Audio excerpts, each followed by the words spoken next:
As communities grow, so do problems with traffic congestion and roadway maintenance. These issues can result in unpredictable travel times, increased traffic collisions, growing driver frustration, and higher levels of air pollution. What are your agency's plans to monitor and reduce community traffic congestion? To best understand the cause of congestion and to identify solutions, such as the addition of a traffic signal or a new road, engineers conduct traffic studies. A traffic study helps engineers generate what-if scenarios and predict the impact of potential transportation improvement on the traveling public. Additionally, operations personnel can use the study to make travel times more predictable each day and throughout the year. Techniques for conducting travel studies can be found in the Highway Capacity Manual and FHWA's Traffic Analysis Toolbox. But as methods of analysis continue to quickly evolve, the challenge for most agencies is how to effectively use newer, more sophisticated analysis and data collection techniques, such as travel data collected from cell phones, GPS, and Bluetooth devices. Let's look at the process for conducting traffic studies and the innovative techniques used by two agencies to study traffic and make smart investment decisions. The guidelines for developing a traffic analysis begin with a scope for the analysis and end with the alternative analysis and final report. When preparing a scope for the analysis, engineers verify that the study is appropriate for the transportation goal and that resources are available to complete the study. For example, the scope includes identifying transportation objectives, selecting the analytical model, and identifying staff resources. The next step involves the collection of data about vehicles, bicycles and pedestrians, peak and seasonal period traffic, and overall roadway demand. The likelihood that your agency's traffic study will reliably predict the effect of an improvement depends on the data it uses. Rather than relying on overly simplistic data collected during the peak hour, start investigating new and emerging sources. Conduct field checks, reach out to stakeholders who are knowledgeable about local conditions, and investigate the availability of road user data services. Your State Department of Transportation or Metropolitan Planning Organization may already subscribe to such a data service.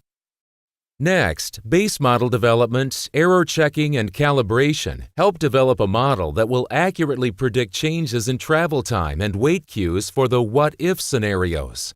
Error checking is necessary to eliminate coding errors, while calibration allows the analyst to modify parameters to closely approximate regional or local conditions.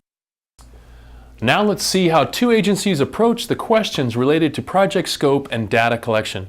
In our first example, the developer of a small shopping center in town proposes the addition of a new traffic signal to minimize its impact on the surrounding community. While the proposed traffic signal is the traditional solution, when a signal was installed at a similar development the previous year, it resulted in long queues and delays.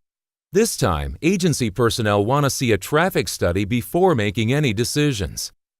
During a preliminary review meeting, the Metropolitan Planning Organization introduces a newly acquired data source for current demand and travel times. The team also learns that road users encounter congestion from 7:30 a.m. to 9:30 a.m. The team asked the developer to use the new data source to assess overall roadway demand and queue lengths for the rush hour's entire 2-hour duration. The analysis reveals that the proposed traffic signal would create long queues at the entrance to the shopping center, as well as a twofold increase in travel time on the street.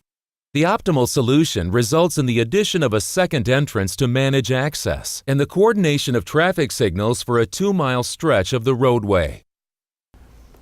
In our second example, a city is considering the addition of a traffic lane and other roadway improvements to alleviate congestion along a busy corridor. Existing data indicates that daily congestion lasts 3 to 4 hours and is exacerbated by roadway incidents and bad weather. As one of the first steps in the traffic study, the city traffic engineer elects to use a simulation model. The advantage of the model is that it can address long periods of congestion along with any contributing factors such as traffic incidents and weather effects. This approach requires additional data inputs beyond the city's current records. While investigating other options, the city traffic engineer learns that the Metropolitan Planning Organization has access to both a regional simulation model and the necessary input data from a commercial third-party source. Using the model and data, the city formulated numerous incident management and weather responses.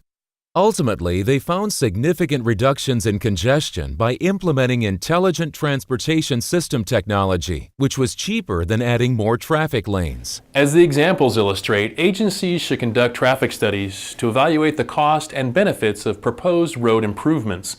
As our examples illustrate, when agencies use more robust field data and select the right analysis tool for the project, they develop more reliable analysis to help them make better decisions.